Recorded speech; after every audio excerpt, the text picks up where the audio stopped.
I caught my wife cheating on me, so I decided to take my revenge, but with a twist. I would like to share with you all how my wife, whom we have been together for 5 years, has been cheating on me with our neighbor, and how I plan on ruining their lives. I caught her cheating on me with the new neighbor, so I decided to make her pay, but with a twist. I made sure she was aware that I knew of her cheating behavior. At first, as soon as I found out that she had been cheating, I decided to act normal and show no signs that I was aware of the infidelity, but I decided to reveal the truth to her and watch her struggle to understand how much I know. My name is Anthony. I'm a 35-year-old business manager at one of the popular stores that I unfortunately can't mention. My wife's name is Kimberly. She's a 30-year-old entrepreneur. My wife and I have been married for 5 years now, and I recently caught her cheating on me with our new neighbor, Jason. Jason just packed into our neighborhood not too long ago. It's heartbreaking seeing the one person you love and cherish betraying and playing with your heart like it's nothing. Frankly, I still can't believe that my wife could just throw away what we have shared together for 5 years for just a few minutes of pleasure. Before I continue, let me share with you all how we both met. Kim and I met at her best friend's aunt's wedding, who happens to be my mom's friend. At that time, we were still at college, but we didn't really have time to interact with each other. As fate would have it, we met at a fundraiser again. We both recognized each other and chit-chatted for a while, but this time, I made sure I got her contact details before leaving. Kim and I started texting for late hours, meeting for brunch and dinner dates before I decided to ask her to be my girlfriend. She accepted wholeheartedly, and it felt surreal because I haven't had the courage to ask any girl out before. Our late hours of texting and calling increased, went on a couple of dates, hangouts, and functions together. We dated for 2 years before I proposed to her to be my wife, and she said yes. We got married a few months after our graduation from college and moved to New York to start our own lives. We lived as normal couples and pursued our career. I got employed to work at the sales department of the business I'm currently working at. My job requires long work hours, and I often come home late just to make our customers satisfied. My hectic work schedule sometimes hinders participation in activities unrelated to career, which causes challenges in carving out quality time together with my wife. It's not always easy to manage demands between my career and personal life. This makes me feel drained and guilty sometimes. On the other hand, my wife is an entrepreneur. We both make enough income to sustain the both of us. We decided not to have kids yet due to our busy work routine, as we don't want to give a lack of attention to our kids. We both still make out time to go on regular dates despite our busy schedules. Kim and I supported each other through thick and thin. Together we built a strong relationship well, to the best of my knowledge. But now, I have come to realize that everything was just a lie and a sham. I've been deceived and blindsided right under my own nose. Kim started acting weird and staying out late. It's unlike her, as she's always waiting for me to come back home so we can retire to bed together. I tried asking her, but decided to give her the benefit of doubt that she's not in any way cheating on me. 2 weeks went by and Kim's sudden change grew worse, so one day I decided to ask her what's wrong and why she was constantly coming home late. She brushed it off like it's nothing and said I was overreacting and that I don't have anything to worry about. At first, I believed her, but then again, my instincts kept telling me that something was wrong. She stood up from where we were seated and insisted that she was very tired and wanted to get some rest so she could prepare early for work. I complied and didn't stress her further since we both were tired from work. Guys, this just goes to show how much I cared and practically worshipped my wife. I don't mean that I worshipped her literally, but I'm just trying to say that I adored my wife. I think that's what people refer to as simp nowadays. I was practically the submissive man in the marriage. But now I have realized that being the submissive man will only end up making me a laughingstock. I am very ashamed of myself even as I write this. It makes no sense that I trusted my wife so much that I didn't know that she had been cheating on me. It's even more crazy and wild that our neighbor is her affair partner, and it took me so long to find out about this. I think that my wife is very aware of the fact that I am a very calm man. That's the only reason she has the audacity to cheat with our neighbor, who is literally living a few steps away from our house. I know you all are wondering how I actually found out that Kim is cheating on me. I found out 2 weeks ago, and it was only because I had to take up extra majors to find out the truth. I spoke to some of my friends, and they recommended that I hire a private investigator so that everything could happen smoothly. I was very hesitant at first because I did not think it was right to keep an eye on my wife without her knowing. But as time went on, I realized that I had to take up those measures if I wanted to find out exactly what had been going on behind my back. It is a known fact that I would not have been able to get the real truth from her because cheaters never accept their faults. I decided to hire the private investigator because I was constantly getting paranoid and irritated. I didn't want Kim to know about my decision, so I decided to be secret and smooth with my movements. Due to the nature of my job, I'm not able to carry such tasks out efficiently by myself, so I had to get a professional to do the job. I decided to make the private investigator my gatekeeper so that I would be able to be secret about my movement. It was a very versatile plan, and I actually succeeded in concealing my intentions. Kim had no idea, and that was the perfect plan. At first, Kim did not understand why we suddenly needed a gatekeeper when it had never been a problem before. I had to convince her that I was having problems with opening the gate by myself when I got back from work. She did not seem to bother me after I told her what I needed the gatekeeper for. The private investigator I hired was very good at his job because it really made it look like it was a real gatekeeper. If I didn't hire him, I would have really believed that it was just a normal gatekeeper. When the private investigator started work, I was hardly even home to get any feedback. My work really took most of my time, and I was only free during the weekend. It was during one of these weekends that I was able to get some feedback from the private investigator. He told me that there was not really much he could say since my wife has been careful in all her endeavors. After a few more days, the private investigator told me that he already got substantial proof that Kim had been cheating on me. When I asked what the evidence was, he told me that he had pictures and videos of my wife leaving the compound. I did not find that suspicious at all and asked why that was a cause for an alarm. He told me that she never really left the neighborhood even after getting dressed up. Apparently, Kim had been getting dressed to see the neighbor. If you are wondering who the neighbor is, he's the same guy that moved in barely 4 months ago. It really hurt me to discover that Kim was comfortable cheating on me with a man that just got to the neighborhood. After 2 more weeks, the private investigator was able to give me all the proof I needed. The proof consisted of pictures of my wife with the new neighbor, Jason. I honestly did not see that one coming, guys. It was a huge blow to the back. I didn't just decide to stop being a simp overnight. It was a gradual process, and Kim's betrayal only made me more determined.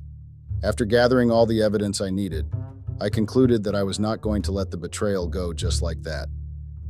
It took me days of thinking and trying to put my thoughts together for me to come up with a plan. I don't plan on keeping quiet and only speaking up when I have gotten my revenge. No, guys, that would just be very stupid of me. I want her to know I am aware of everything she's been up to. I want to see how scared she gets and how much trouble she goes through just to properly understand what's going on. My first decision is to give her hints that I know she's cheating. I want to drive her crazy with suspense. I have so much planned out for her, and I honestly cannot wait till she falls right into my trap. The worst kind of men are the gentle ones who were forced to become ruthless because of how they were treated. I plan on doing something very baffling next week, and I'll make an update to this post when I'm able to pull that through. Please comment under this post and share your own experiences with me. I'm looking forward to reading all your thoughts and ideas, and I hope that I'm able to also help someone who is in need of directions. Till next time. Update. Hi guys, I'm back, and I'm more than ready to share this update with you all. It's been very hard for me to live in the same house with the disgusting woman I call my wife. She's cheating, and she has no shame in doing it. My private investigator has been giving me more updates, and the contents of everything he has sent to me is just despicable. A few days ago, I gathered almost 10 pictures from the pictures the private investigator sent to me. Kim was sitting in the living room when I barged in. I was very angry because I'd seen some more pictures that day. Before I even got an opportunity to talk and state why I was there, she had the audacity to ask me for some money. Yes, you read that right. Kim had the audacity to ask me for money even after all the things she'd been up to. I was so angry that I grabbed her elbow and pushed her till she was lying face flat on the ground. I threw the disgusting pictures at her and watched how her eyes widened in surprise. Yes, guys, Kim looked surprised. I could see how guilty she was, and that was what enraged me more. All these while, a part of me had been hoping that she was innocent and that the pictures were fake. But that day, I discovered that Kim was actually more vicious than the private investigator painted her out to be. Kim showed no remorse for her cheating behavior. In fact, She acted like she did absolutely nothing wrong. Her indifference only angered me more and motivated me to make her life difficult. Kim had the audacity to try to pin everything on me. She tried to make it seem like I was the reason she suddenly decided to cheat on me. We got into a very heated argument and Kim decided to set me up. She kept throwing herself at me and trying to make me hit her. Yes, guys, like tried to make me physically attack her. I was smart enough to understand what she was trying to do, so I kept my hands folded gently behind my back and made the decision to ignore her. I knew that she was looking for a reason to implicate me and possibly get me arrested for domestic violence. I can't get revenge on her when I'm in prison, so I had to control myself. I did not let myself stay there and listen to all her lies. I made sure she understood the fact that our relationship was over. Kim was so confident that I was just bluffing and was not going to do anything to her. I assure you guys that all her rants only made me more determined. When I saw how nonchalant she had been, I knew that I'd been a doormat husband. For her to be so confident that I was not going to hurt her just confirmed all my fears. I'd been the world's biggest fool. I left the house that same day and did not return till the next day. When I got back, Kim greeted me at the door and told me that we had no food in the house. Yes, guys, she had the effrontery to ask me for money for groceries. She thought I'd forget about everything that had transpired. I ignored her and went straight to my room. I didn't waste any time before throwing all of Kim's things out of the closet. Even while I was busy gathering her things together, Kim was nowhere to be found. When I brought all her things outside, I realized that she had left the house.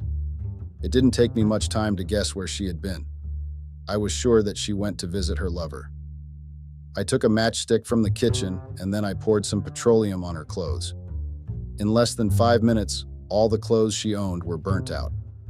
30 minutes after I burnt her clothes, Kim ran to the house like a mad woman. "What was that smoke about? What did you do?" She asked me immediately and she set her eyes on me. Of course, guys. I ignored her because she was literally of no use to me. But when she decided to lay her hands on me and try to scratch her nails on my face, I grabbed her and made sure I pushed her to the ground. Reddit, I don't think any of you understands how crazy I discovered Kim is. I can't believe that I've been living with a fool like that for years. When I finally told Kim that I'd burnt all her belongings, she almost ran mad on the spot. She burst into tears and threatened to report me to the police if I didn't buy back her clothes. I ignored all her rants. I knew that there was no point exchanging words with a person like Kim. She was just totally disgusting and had little to no respect for me. So I grabbed her hands and dragged her outside the house. Kim was so shocked that she started screaming dramatically. I didn't act like I heard her screams. I even dragged her out of our gate till we were literally in the middle of the neighborhood. The type of neighborhood I live in is the type that is full of gossips and unserious people. They never miss a chance to listen in on a rumor and watch drama unfold. I knew that well, and that was why I intentionally took her to that particular spot. We attracted a lot of crowd because of how loud Kim had been screaming. I didn't know if she was just trying to be dramatic or if my grip in her hands were really that hard. Well, I will not lie, guys. I did make sure that I bruised her hands while in the process of dragging her out. That part was extremely intentional. Like I earlier said, Kim's screams were drawing a lot of attention, and all the people present seemed to think that I'd been abusing her. I didn't care to explain anything. All I wanted to do was execute everything I had in mind. One of the people who had the audacity to come out and watch the scene was Jason, Kim's lover. I knew he was going to be foolish enough to come, and that was why I even made the scene in the first place. I told all the neighbors that Kim was no longer going to be living with me, and that she was no longer my wife. Even before I could get all my words out, Kim was already shaking vigorously beside me. I knew that she hated public embarrassment and was one of the people who had very huge egos. She didn't want to be embarrassed in public, and that was exactly why I brought her out to face everyone. I told the neighbors that Jason and my wife had been sleeping together, so it was only right for them to live together from now on. So guys, I dragged Kim to where Jason was standing. Then I handed her over to him. He was so shocked and scared when he saw me in front of him. He was literally shaking and his eyes were widened like a fish. I got so enraged that I punched him in the face. What made me angry was the fact that he was just a new neighbor and was barely old enough to be my younger brother. I punched him so hard that I actually drew blood from his face. The neighbors and everyone present tried to stop me, but I made sure I gave him a good beating. At the end of the day, I successfully broke his hand and made him limp a little. The only reason I stopped was because the neighbors intervened and held me. I didn't wait to hear whatever anyone was going to say. I just went back to the house. I arranged my room and trashed every wedding picture that I had. Barely 2 hours after I decided to rest and recharge my energy, I heard noises outside my gate. The private investigator came inside and told me that Kim and her parents were at the door. Apparently, Kim went to call her parents so they could beg me on her behalf and let her back into the house. Yes, guys, you read that right. I couldn't even believe my ears when the gatekeeper told me that Kim's parents were waiting for me at the door. How shameless and irresponsible can a whole family be? How do you confidently follow your daughter to beg her husband after she ruthlessly cheated on him? I was so disgusted that I refused to go see them. That incident really made me realize that I must have been a format. For her parents to confidently accompany her to me, it just shows how stupid and lenient I'd been in the past. After having lunch at home hours later, I decided to go out of the house. I'd practically caused commotion in the neighborhood and everyone seemed to be talking about what I'd done earlier that day. I didn't give a shit. All I wanted to do was go print out the pictures of Kim and Jason. I planned on hanging them all around the neighborhood and in front of my gate so everyone could see. After printing out the pictures, I returned home and decided to hire someone to hang them in the night. You guys won't believe what happened the next morning. I woke up to the sounds of people banging my gate. I was confused, so I decided to go outside and check what was going on. The private investigator I hired as my gatekeeper wasn't around by that time, so I had to go and check myself. When I got to the gate, I saw my neighbor standing there with Kim, who happened to be crying. When I asked them why they were at my gate, they held up one of the printed pictures. Apparently, the person I'd hired had already done his job. Kim fell to her knees and begged me to stop trying to ruin her life. Some of the stupid neighbors begged me too. After having the pictures, some people asked me if I was not feeling embarrassed. I was shocked to be asked that kind of question because it did not just make sense. Why should I be the one feeling embarrassed when I was the one that got cheated on? Why should I be the one that hides his face? It made no sense, and I told them that. The pictures were very provocative, and some of them even included her in a very scandalous state. I denied being the one to have released the pictures before I closed my gate. I had a good breakfast that morning and spent time preparing for work. I had to go see my lawyer that day, so I went there before work. My lawyer had already begun drafting out the divorce papers like I instructed. I need to divorce Kim as soon as possible, and I am working towards it. I had to make sure that the lawyer was good enough to spare me any alimony expenditure. It doesn't make any sense that a cheating wife goes away with your money. That day at work, I had to switch off my phone because I kept getting calls from Kim and her parents. I refused to pick up any of their calls. If they thought that I was just starting out with them, they had to be joking. I was not going to let myself be a doormat like I'd previously done. There was no way that was going to be possible. I still remember how calm and cool I'd been with her family. I even allowed them to take control of the wedding and everything that had to do with it. Now that this whole cheating scandal happened, I've realized that I've been the world's most foolish doormat. I left myself to be used and controlled like a rat. The amount of disgusting disrespect that Kim has shown me just makes me very ashamed of myself. Some people cheat and decide to do it far away from their homes because they are scared of getting caught. Kim was so confident and nonchalant that she had no problem cheating with a neighbor. Let me tell you guys something. It's never okay to be too nice or calm. Sometimes it's okay to be the beast no one guessed you were. I mean, if you're in doubt, just look at where being the good guy took me. I got nothing out of it but betrayal and an unnecessary amount of embarrassment. Oh, I almost forgot the most important part of what I did during these past few days. I got so angry writing this because I kept recalling everything that had been happening. I'm grateful that my keyboard didn't end up suffering as a result of my anger. So, let me tell you all about what I did on Reddit. Before I found out Kim had been cheating on me, we lived normal lives. What I mean by normal lives is that we know a lot about each other. It's just like any other couple. You talk about things and share personal information. I've also shared personal information with Kim and vice versa. It's as a result of this that I'm able to know what her bank PIN is. She also knows my bank PIN, but I already went to the bank to block all my cards and get a new one. I told you guys that Kim is an entrepreneur, right? Well, I have used that to my advantage. She had her savings where she keeps money for her businesses. She also has an account where she keeps the money that her customers sent her so she could buy things for them from any of her trips. I have used this to my advantage. While I was gathering her things, I was able to find one of her ATM cards. I didn't burn that one. Instead, I went to the bank and withdrew everything. When I say I withdrew everything, I mean it. I took everything, including the money that belongs to her customers. I didn't even spare her savings. I destroyed her phone the day I sent her out of the house, so I'm certain that she hasn't been debited yet. She has been using her parents' phone to try and contact me. She isn't even aware of the money that had gone missing. By the time she finds out, it will be too late for her. It's a lot of money, and I will not be calling the amount. I plan on using part of that money to file the divorce case in case it gets too intense. I'm just getting started with her, and she has no idea yet. Maybe I'm trying to get revenge for all the ways she has constantly disrespected me. By the time I am done with her, I'm sure she will regret using me as her doormat. That's all that's been happening within these past few weeks. Apart from the divorce, I plan on doing something soon. I'm still trying to figure out what I want to do. I'll get something together and execute the plan before I update you guys. I also have to use this medium to focus on work because I have been too busy doing other things for a while. I want to consistently focus on my work now that I have done most of the things I want to do. I still have to make money because money doesn't make itself. That's all for today. I'll update you guys soon. Please keep all your comments coming. I love to see them. Update. I'm on cloud 9 and I'll like to share that with you all.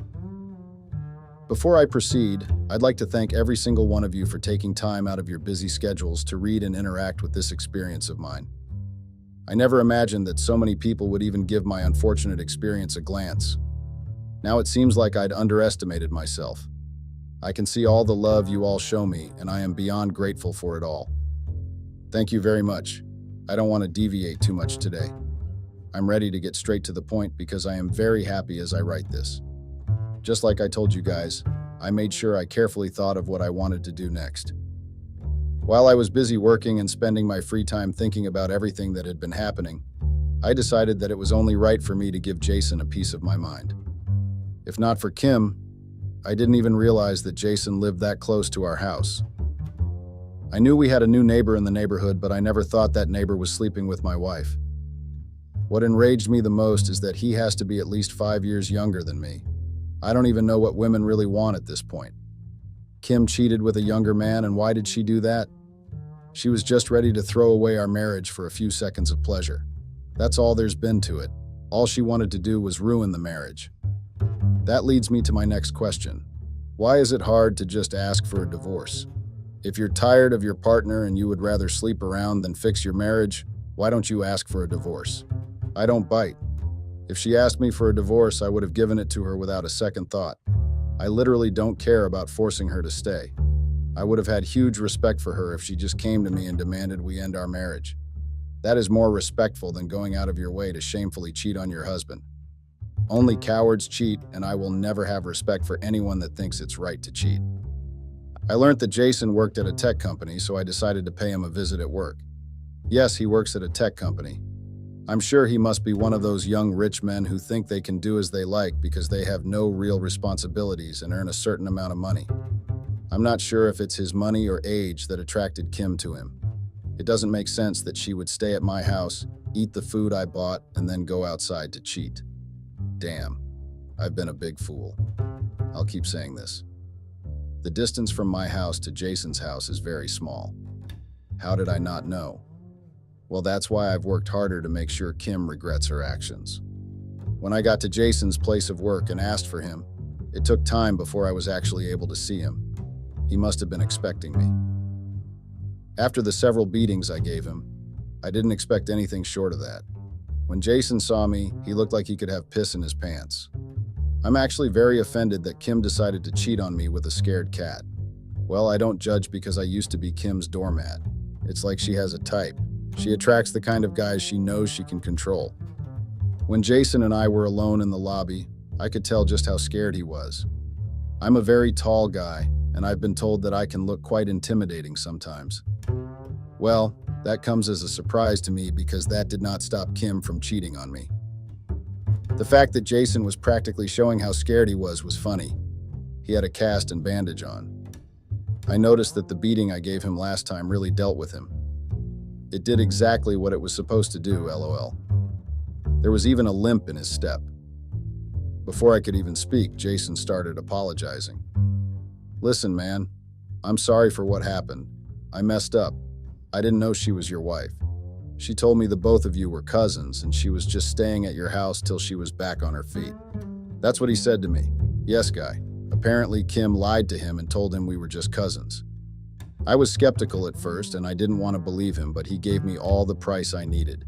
He even had voice recordings of Kim continuously referring to me as her cousin. Well, that wasn't how I felt about him. He was just as stupid as she was. If he was really curious and wanted to find out if I was really her cousin, he would have been able to find out. He just wanted to go with what she told him because he was also interested in her. Ignorance is never an excuse. But I didn't do anything to him, guys. I already gave him enough beatings. I was not ready to waste my time with Kim's sloppy second. I will never give her that satisfaction of thinking she got under my skin by cheating on me. Well, she did get under my skin, but she doesn't need to know that yet. I asked Jason if Kim was still at his place, and he said no immediately. He told me that he had chased her out and he had broken up with her. I asked him why he did that, and he said he was just not ready to date a married woman. I was surprised to hear that because my main reason for coming to meet him was just to make him break up with her. Jason did that even without my intervention. I didn't have to lift a finger before all my wishes came true, lol. Jason kept apologizing to me before I left. I had no business with him anymore, so I saw no reason why I should waste any time accepting his apologies. It made me feel good to know that Jason and Kim had broken up. I didn't want to take his word for it, so I asked my private investigator to find out if everything was true. Barely 2 days later, he told me that Jason was right. Kim was no longer living with him, and they had broken up 2 weeks before I even found out. That was part of the reason why Kim kept calling me with her mom's phone. She wanted me to take her back. 2 weeks after visiting Jason at work, I was practically ambushed at my place of work. Kim fell to her knees and started crying. She threatened to strip herself naked if I didn't forgive her. Yes, you definitely read that right.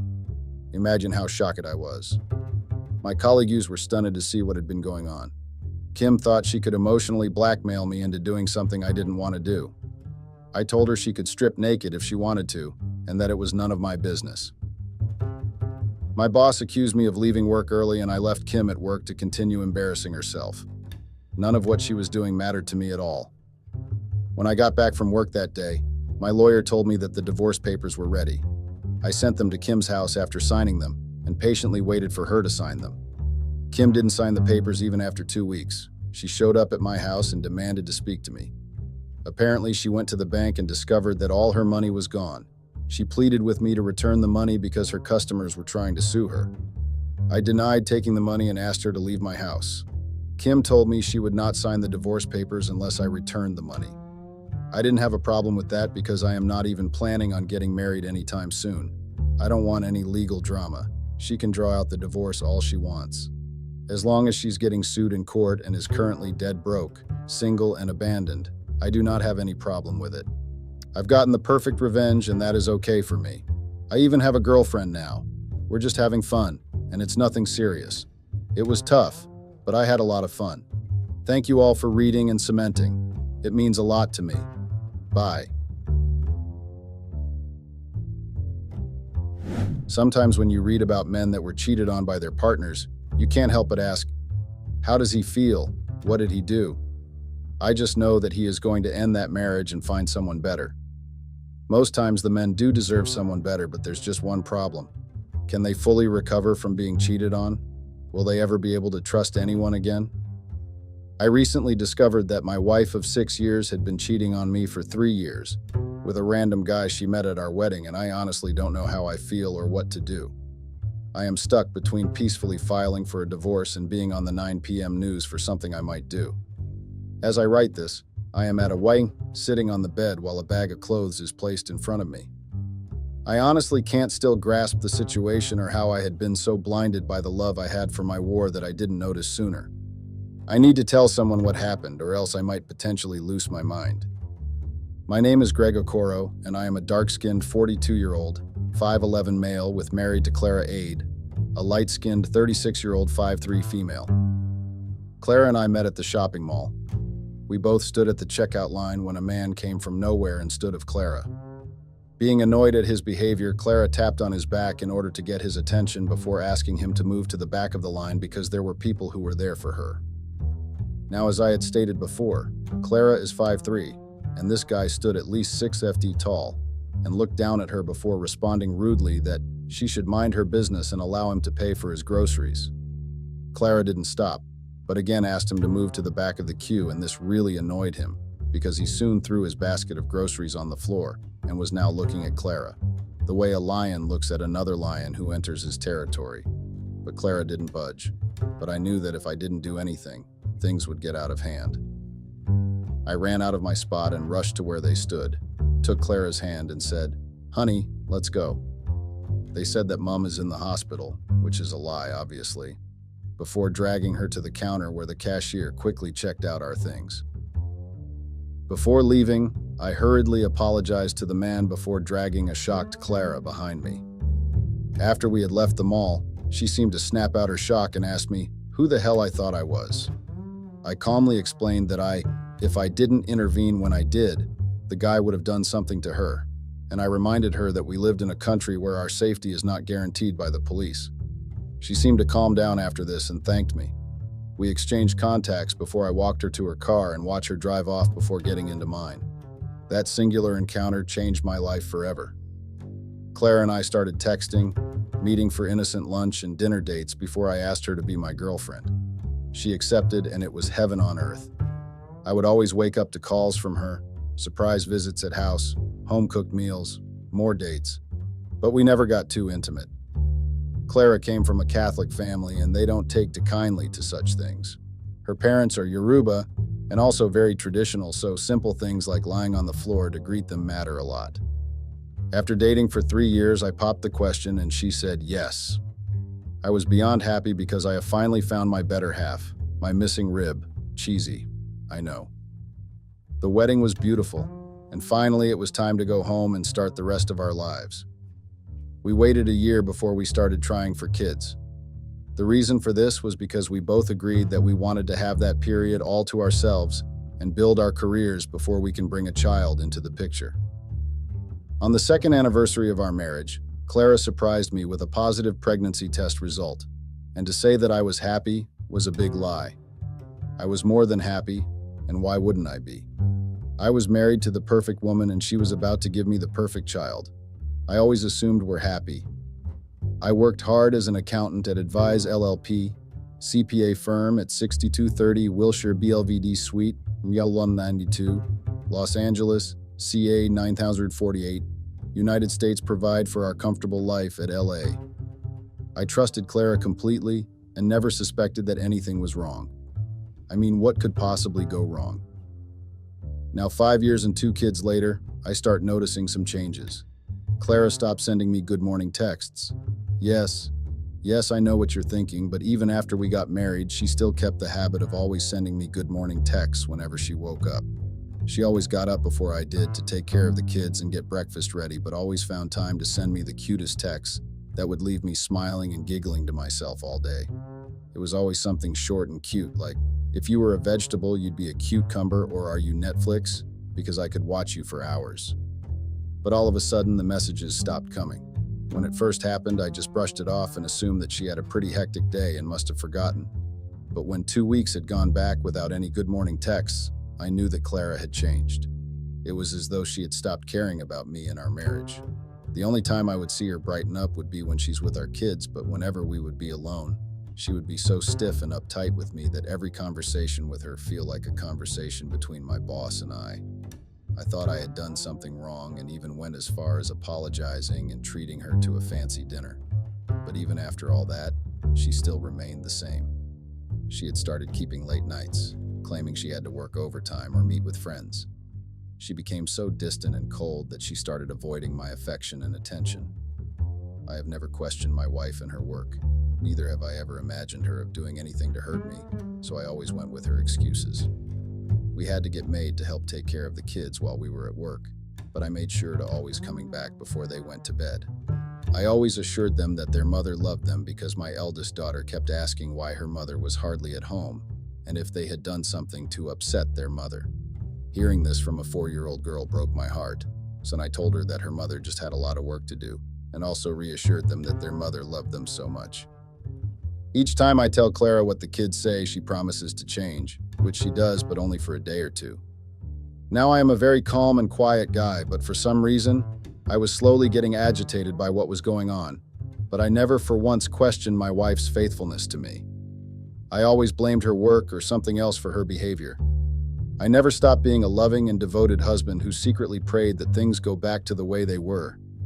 If someone had told me what the following year would bring and how it would affect me, I would have cussed the person out. The following year started off different. Clara was back to normal and even better than before. She was always smiling and laughing each time I saw her. The good morning texts started coming again, and she even added some happy endings at the end of the day for me, and I couldn't believe how lucky I was. I was also happy to see her spend more time with the children, and she even started coming back from work early. It was truly amazing because at that moment I felt like nothing could ever go wrong with life.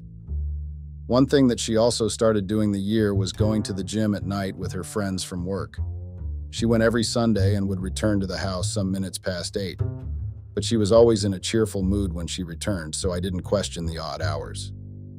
It suddenly changed from every Sunday to Saturdays and Sundays. I didn't mind because her attitude didn't change towards the kids and I, so I turned a blind eye to it. After 6 months of going to night gym, there was no visible change in her body. She was still the same and even added a few pounds. Not that I am complaining about that though. One day I jokingly told her that I would love to join her in her gym sessions, and she immediately tensed up and got all defensive. She said, and I quote, "You don't need to go to the gym with me. It's mostly just ladies working out and talking about their husbands." Upon saying this, it dawned on me that she had never told me the name of her gym or where it was located, so I asked her. She looked at me for some time before she said she needed to use the restroom. My fellow Redditors, the next time I asked about the name and location of the gym, she came prepared with even pictures of herself outside and inside the gym. The gym was Hybrid Gym, LA. After that, I left it alone, but I was still curious as to why she reacted the way she did the first time I asked her about it. It was our wedding anniversary, and I planned to surprise her. I wanted to pay some people to follow me to the gym holding a cake, a money bouquet, and money cake, as well as a saxophone player that was going to play her favorite song for her. I called her sister to help me plan the surprise as well. Follow me there to capture the beautiful moment. Around 5 p.m., everyone was ready and we drove to the gym in my car. Luckily, there was no traffic that day, so we only spent 30 minutes on the road. When we got there, everyone got into place. My sister-in-law started recording on her phone. I held the money bouquet. My Love by Westlife was playing on the saxophone, while those carrying the money cakes were at the back. I couldn't wait to see her face. Upon entering the building, we were met with many shocked and surprised faces, but none of them belonged to Clara. Thinking she might have gone to the restroom, I approached the receptionist and asked her if my wife had arrived. She asked for my wife's name, but after checking her records, she informed me that nobody by that name had registered there. I was confused because my wife had been going there for months, or did I get the name wrong? I asked her sister to call her and ask her where she was, but specifically told her not to inform my wife of my presence. She left to make the phone call while I went back to the car with others. After 5 minutes, she came back with a strange look on her face, and when I asked her what happened, she told me that Clara had told her that she was at the Freehand LA, which was located at 416 W 8th St. Los Angeles, CA 914, United States. I just assumed that it was a work thing, or maybe her friends had lodged her to celebrate her anniversary with her. It's stupid, I know, but I always made excuses for her. I asked if she got the room number from Clara, to which she nodded, and we were off. Now, I am going to be frank with you guys. Nothing, and I mean nothing, could have prepared me for what happened. In all my years of existence, I have never had the privilege of wishing that the earth would open up and swallow me, never to spit me back ever again. Thinking about it now makes me physically nauseous and stupid at the same time. How could I not see the signs? Why did I keep making up excuses for her? Why didn't I just confront her? No matter how many times I ask myself these questions, I never get a response. If I had done something earlier, maybe it won't hurt as much as it did now, or maybe I would have left before it was too late. I would still be sane and happy. But no, I chose to be the loving clown who trusted the enemy to take a bullet for me. When we got to the hotel, I told the receptionist about my plan to surprise Clara and even told her that we already knew the room number. She agreed not to call Clara's room and we went up. Again, like before, we got into position, phone recording, saxophone playing, money cakes, and money bouquet ready. I took a huge breath before knocking on the door. The door opened, and before me stood my wife in a towel with her hair wet. The moment she saw me, she froze, and I was about to speak when a voice spoke behind her. "If that's room service, ask them to get us new sheets. We got carried away and messed up this one," the voice said. I recognized that voice, but I couldn't place it. Clara still stood there, not saying a word to me or moving. Before I could say a word, someone stood behind her in nothing but shorts. The moment he saw me, his eyes grew wide and his mouth fell open. It was John. For some backstory, John was my stepbrother. Same father, different mother, but you would never know because we did everything together. The day I met Clara, I told him. The day she agreed to go out with me, I told him. The day she agreed to be my wife, he was there. He was my best man at my wedding, for crying out loud. I even complained to him when Clara was acting up and he told me she'd come around. He even had the nerve to suggest that he might be cheating on me with someone else, but I guess he was the someone else. The thing was, I loved John so much that I was ready to give a kidney and a lung if he wanted me to, and I always thought the feeling was mutual, but joke's on me. Haha. I stood there speechless. Clara's sister had been able to snap out of her shock and asked others to follow her down to the car while I still stood there. I looked down at the floor for what felt like an eternity before I opened my mouth. "How long?" They both kept quiet. "How long has this been going on?" I shouted, which caused them both to flinch. They had never seen or even heard me raise my voice, so the shouting caught them off guard. Clara opened her mouth, but no words came out. Then John spoke up. "A year after Amanda was born." My head shot up and I looked at them. "What?" I managed to mutter. "Clara was going through some hard times. We met, had a couple drinks. One thing led to the other and we spent the night together. I wanted to stop, but Before John could say another word, I punched him across the face. Clara tried to talk to me, but in a fit of rage, I slapped her right across her face. "What do you want to tell me, huh? You're sorry? Or that you were lonely? Or maybe I was never around? No, tell me the excuse you want to give for sleeping with my stepbrother for 3 years while you gave me hell at home for 2 years and some months. You'd come home with an attitude, refuse to spend time with the kids. Your kids hate and nag at every single thing I do, but what do? I still love you. I make excuses for you to your kids. I make excuses for you to myself. I even complain to him." I point to John, who's holding his jaw. "But what do I get?" As I said this, I could feel the tears leaving my eyes, but I couldn't be bothered to clean them. Before either of them could say another word, I went back to the car, dropped off my sister-in-law and others, drove home, packed my things as well as my children's clothes, and took them to stay with my godmother. I just told her to look after them and that I would be back to pick them in a few days, but on no account should she allow Clara take them. I promised to explain everything to her when I got the chance to. After I dropped them off, I went back to my house, got the gun I secretly bought as a bachelor, and checked into a small hotel. This is my story so far. Clara has called and texted me countless times, but I haven't said Q word. It's been 3 days since this incident, and I haven't moved from the bed since then. I haven't eaten or drank anything. Neither have I gotten up to take a shower. My head is still fuzzy about everything. Most times I think to myself, what if Emeka was not truly my son? What if John was responsible for the pregnancy? Each time I get these thoughts, I shake it off with the response that I was there when Emeka came into this world, and that I'll always see and love him as my son. Update. It has always baffled me how someone could sleep peacefully after doing something so evil that the mere mention of it would cause chills. I'm still at the motel, and it's been 3 months since I got here, and a lot has happened since then. It's been a bumpy ride, and I honestly still can't say how I feel about the whole thing. For those of you who might be confused, or maybe this is your first time coming across my story, hi, my name is Greg, and I am in the middle of a messy situation. Now, for some context, I detailed what I was going through in my previous post, but I'll still do a quick recap. I had been married to the love of my life for 6 years, but recently find out that she had been cheating on me for 3 years, and you will never believe who she chose to sleep with. My stepbrother.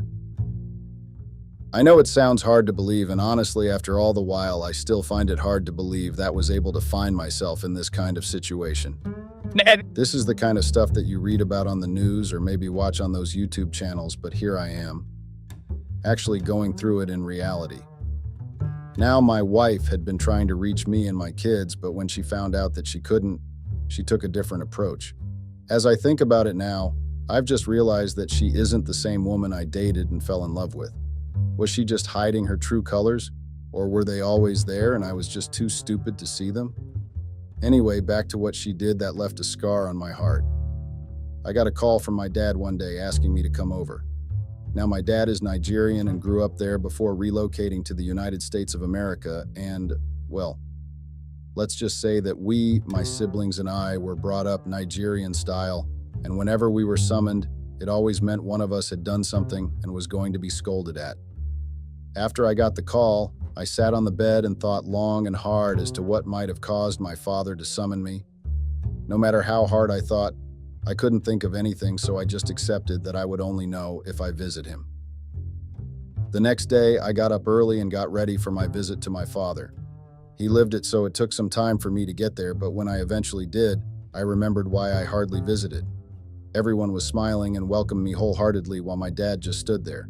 I walked up to him with my hand extended for a handshake. But that was not what I got. The moment I got close enough to him, he drew him closer to him, hugged me, let go of me, and then slapped me across the face. Yes, I know it sounds strange, but it happened so fast that I couldn't process anything. Why are you such a disappointment? It's hard enough that you didn't turn out like your siblings, but you also cheat on your wife? I was so stunned I couldn't react. I stood there, hand on my cheek, looking at my father, who was looking at me with a look on his face I had never seen before. He slapped me. My father had never raised his hands to hit us, so where was this coming from? What? I managed to blurt out after some seconds. He repeated his words, but this time he said it calmly, and after saying it, he sat down and looked at me, waiting for my response. Who said I cheated on her? I asked, while still looking at my father with my hand still on my cheek. My father took a deep breath, looked at me from my head down to my toes before speaking. Listen, marriage has its ups and downs, and even though you had never done things the right way, I never expected you to be one accused of cheating on his partner, he said while looking at me dead in the eyes. I finally let go of my cheek and tried to defend myself, but when I tried to mutter words, he asked me to leave. Yes, he asked me to leave his house and to add a cherry on top of the icing. He said that I had to call my wife, apologize to her, beg her to take me back, or I would be disowned by my family. I would be disowned. I would be disowned by my father for something I didn't do. The moment I reached my motel, I fell on my bed and started laughing. I laughed so much my tummy began to hurt, and before I knew it, I fell asleep. The next day, I decided to go and visit my kids at my mother's place. When I got there, they were so happy to see me, and as usual, asked when their mom was going to return from her trip.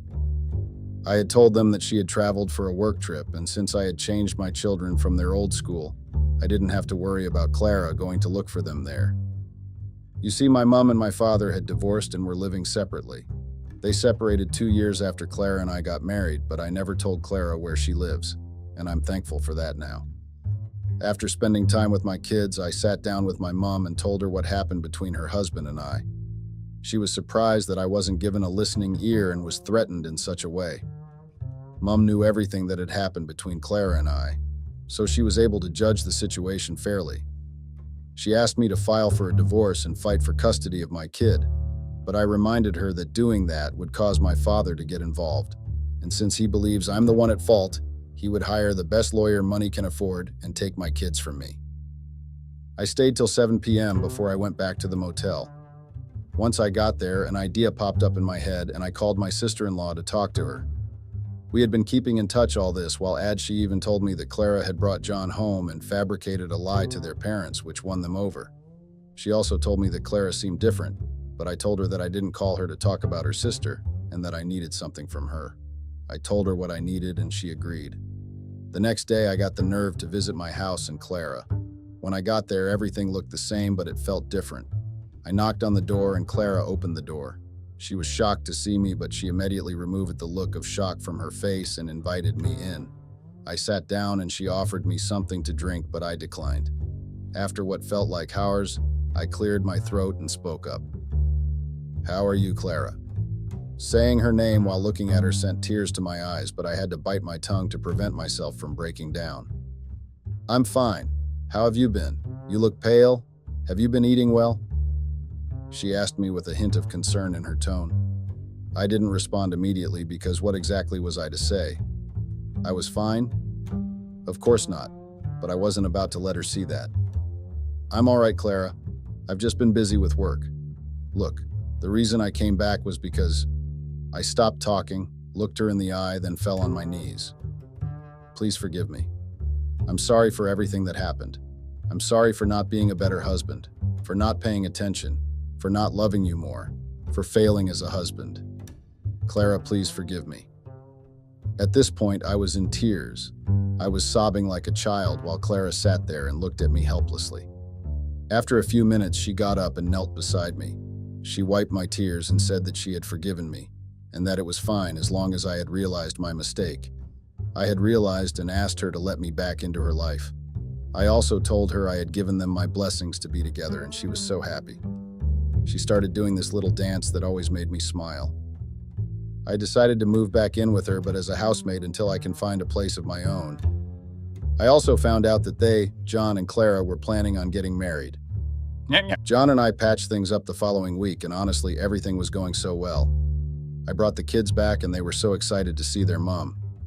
Now I know you're going to ask me what has come over me or possibly call me the biggest simp of all time, but I don't care. Seeing Clara happy made me happy, and that was all that mattered. Everything was going great at home. Clara and John would go out and I would stay home to look after the kids. John and I quickly bonded again, and I was even made his best man. I still remember feeling like a girl who had been asked to dance. He told me about it. I helped with most of the planning and made sure everything went perfectly.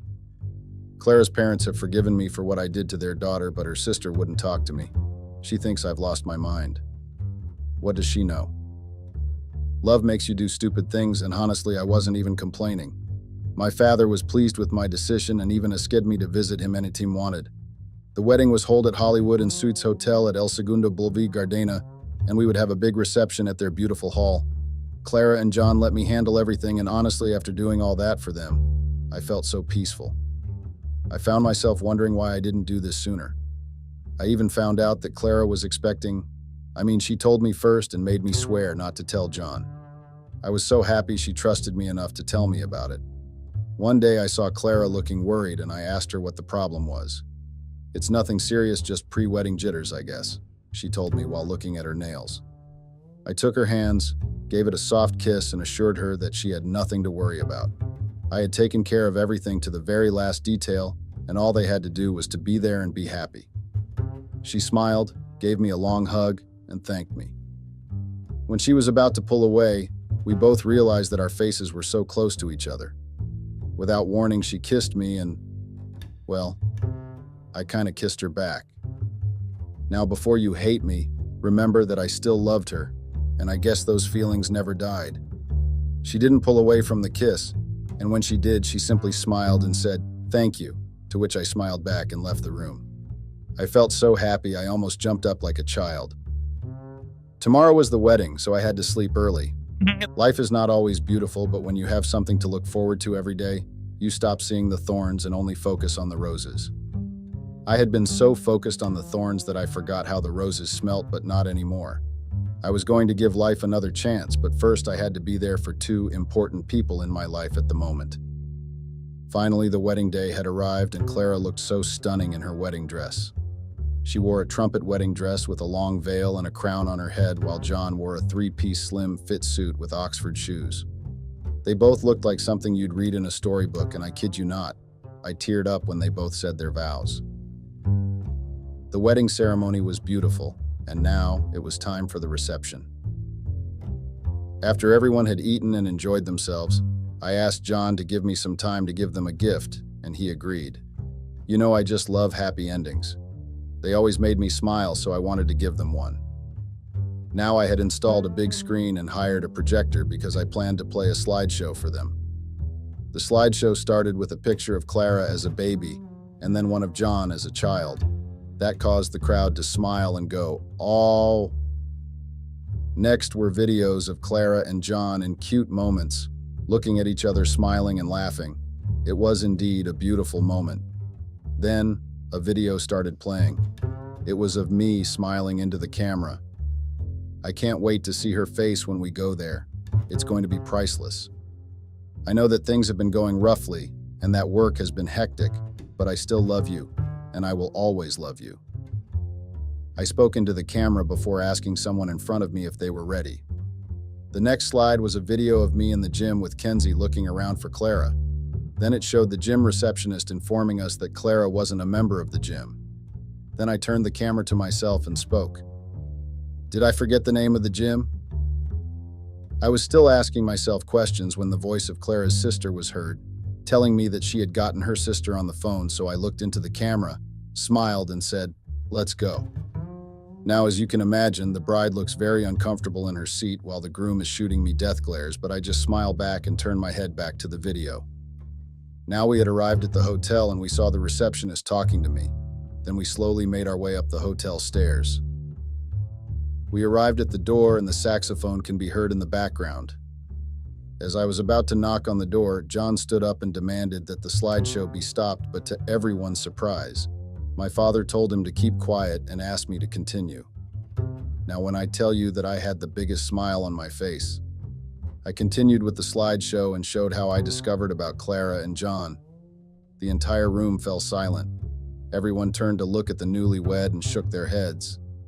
My fellow Redditors, I wasn't done yet.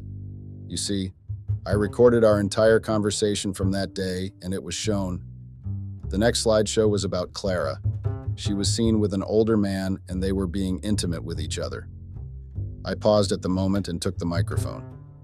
Ladies and gentlemen, how are we doing? How are we enjoying the wedding so far? Good? Okay.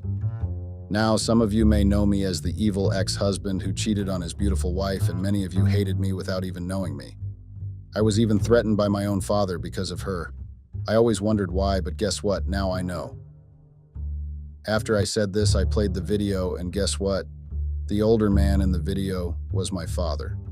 Yes, my biological father.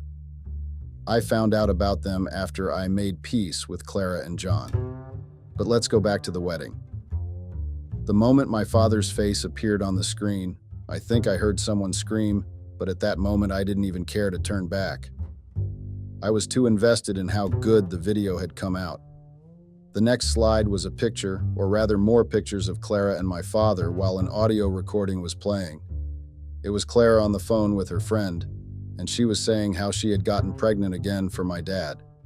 She further revealed that my father was the biological father of our daughter, and that she was just going to do it all over again with John and tell him that he's the father. The final clip had me in it. It was the night Clara and I kissed. Well, we may have done more than that, and every second was recorded, but before it ended, a clip of John hitting on Clara's younger sister appeared. He said that he was only getting married to her so that he could take out a life insurance on her. He further stated that after he was done with her, Clara, he would come for her, her sister. After the clip ended, a little message popped up, "Happy married life to John and Clara. I hope you find what you've been searching for in each other. Psy, I hope you like this wedding gift of mine." After the screen went black, I bid everyone farewell and left the hall. I changed my phone number, took my kids, and left. Remember I said I couldn't understand how people could sleep peacefully after causing mayhem. I still can't because I've been sleeping like a baby since that day. I Still have my kids with me, and I'm currently with Kenzie, Clara's sister. We're not together. Yet who knows? Something might happen later. That's all. I hope my story was able to brighten your day.